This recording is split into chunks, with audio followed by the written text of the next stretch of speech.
Outside the Box Reviews, we are taking a look at, well, I don't know what we have here, but it's weird and it's pissed off, whatever it is. Today we're looking at the McFarlane Movie Maniacs Wave 3, The Thing, Norris Creature, and Spider. And if you've never seen the John Carpenter movie, The Thing, you really need to get on that. It is one of the best horror, sci-fi, paranoia movies I have ever seen in my life. Outstanding special effects, just an incredibly cool movie. And in the realm of Movie Maniacs figures, there's a lot of figures I don't bother going back for in the line just because I don't care about the movie or the figure's been done better by another company. But unfortunately, not too many toy companies have ever tackled The Thing. But McFarlane did it twice, both with this set and another set with Blair, which hopefully I'll be able to find eventually and review as well. But let's lock up the sled dogs and grab our flamethrower and take a closer look at this figure. Being an early Movie Maniacs figure, The Thing does come with one of the classic movie poster backdrop pieces. I love these older ones. The poster, of course, is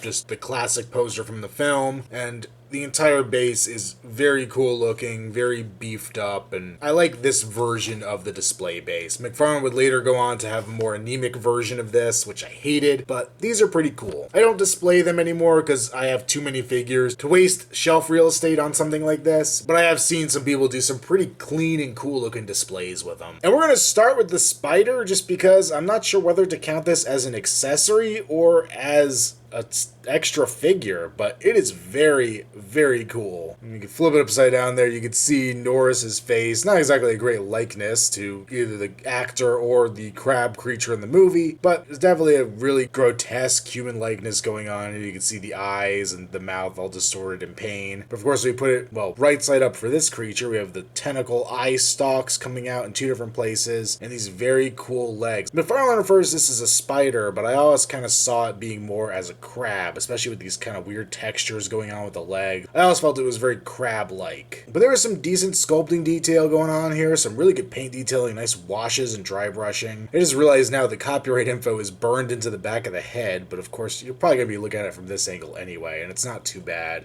as far as distracting no matter how you look at it. But a very tiny little piece, but very cool. I'm glad it was released as an accessory to another figure and not as an individual release, because this would be disappointing on its own. But it actually also does have a little bit of articulation. These legs are on ball joints. Mostly what you could do is actually just kind of swivel them side to side and try to get it to sit a little more flat-legged on the ground. This front leg here I've actually had break off on me. It was pretty fragile, so it's something you definitely have to be careful with, but you do get a little range of articulation. For the actual Norris creature, well, it's something that's very hard to replicate in action figure form. The actual creature in the movie, the Rob Bottin puppet, is much skinnier than this, but you have to have some more substance to actually make an action figure that's going to stand. And I think McFarlane did an admirable job of attempting to do it. So here we have the other kind of Norris head sculpt on here. This one a little more grotesque with the sharpened teeth. He actually has real hair, which on mine seems to be completely coming out and unglued. It's kind of matted down in some areas. I got mine at a toy show, new out of package, so I think it might just have been stored in some high heat, and that's what I'm going to guess did this to it, but just something to be wary about over time. But the painting on here is really nice. They really got in with all the little details. The mouth is nice and red, the eyes are well done, and there's all these just weird colors mixed in. There's the obvious kind of flesh tones and darker bits, but even some like green splotches on it, just making it look really gross and otherworldly. On the back here, we almost kind of have like a backpack, and out of that all these extra little arms come out, very similar to the crab's legs, but some different detail inside of it, making it look really just grotesque and alien, and all tipped in a little claw at the end. Same kind of paint job on there with some greens and browns and blacks mixed in. Coming down to the rest of the body, we kind of have this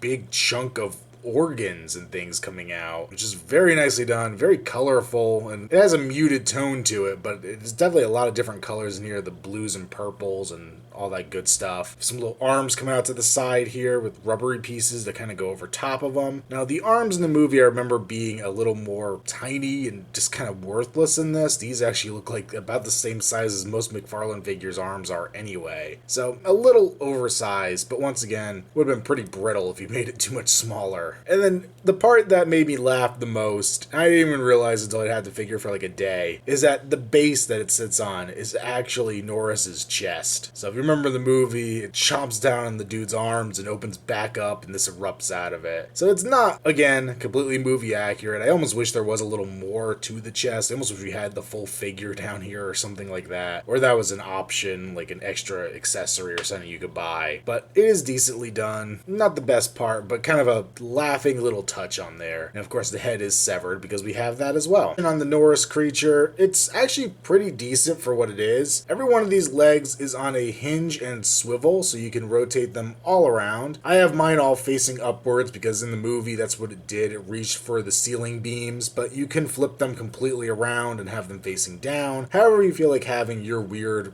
spidery tentacle legs. The neck itself actually has a swivel about halfway through, so you can change the angle it's looking at, and just by the way it's sculpted, you can actually kind of turn it however you want, and it doesn't look too weird. So you can really have it facing whatever direction you want without making it look too broken up. The arms here are on swivels up at the shoulder. Not a great range of motion, but you have something going on there. And that's about it. Normally a figure with this little range of articulation would bug me, but of course, what else are you going to do with a figure like this? It actually has 9 points of articulation, which is a heck of a lot more than most McFarlane figures if you think about it, so really not that bad of a job. For a size comparison, what better figure I guess to bring in here than another John Carpenter creation? We've got Michael Myers from NECA, and you can see it's not a particularly tall figure. It barely comes up to Michael's chest if you're looking at its head level, and of course the arms go out to about Michael's head. But there really is no good scale to put this at. The head on this figure here is actually a little bigger than Michael Myers' head, so you can actually say maybe McFarlane's going with a little larger scale than NECA did. I look at these guys together, it kind of makes me wish that there were some more figures based on John Carpenter movies. I would love to see NECA now re-tackle Halloween, maybe tackle The Thing. We definitely need an updated McCready. We got one from Soda Toys back in the day that didn't really look all that appealing. NECA is, of course, doing their retro collection figure, doing Escape from New York, but I would love to see that in the 7-inch scale. I'd love to see some They Live aliens. That would be pretty cool. And, I don't know, I have a prop of a jar of toxic waste that I was going to use with my custom Jason Takes Manhattan figure, but maybe this could be a Prince of Darkness action figure? So overall, I actually really like this figure. I was pretty afraid that it would be what a lot of Movie Maniacs figures are, and I feel like I am giving it somewhat of a gimme.